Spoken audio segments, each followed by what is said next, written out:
Remember that we left off last week discussing the Declaration of Independence and specifically the challenge posed to the American theory of justice, well, to any theory of justice, by relativism. And in the course of doing that, we went through the meaning of the primal or basic truth of the Declaration, the principle that all human beings are created equal.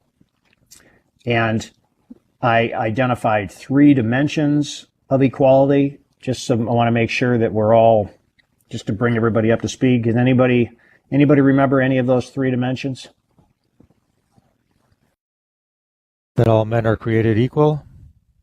Yeah, the 3 dimensions of human equality. Yeah, was that the first one? Or was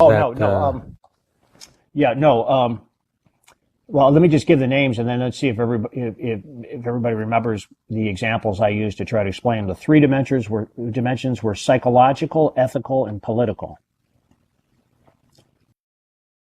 Psychological equality, meaning in the original sense of psychology, meaning mind or soul. What was the argument for equality of mind or psychological equality that the framers advanced? That people were just different to a degree in mind, and therefore human beings should always treat each other with equal respect as human beings. Good, you covered, yes. Sorry. No. Excellent. You covered 2 of them, Damien. Excellent.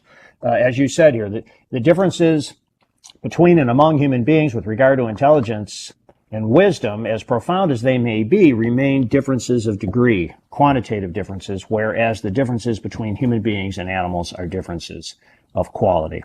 And then, as you said, Damien, correctly, that then flows into the 2nd dimension of equality, ethical equality, that because none of us is in relation to any of the rest of us like a beast to a human being, it follows, as you correctly said, Damien, that we shouldn't treat other people as human beings, meaning what institution is therefore out?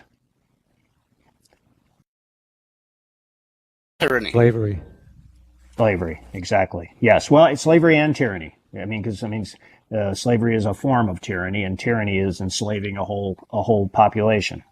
And then finally, the 3rd dimension, and again, and this really is implicit in the first 2.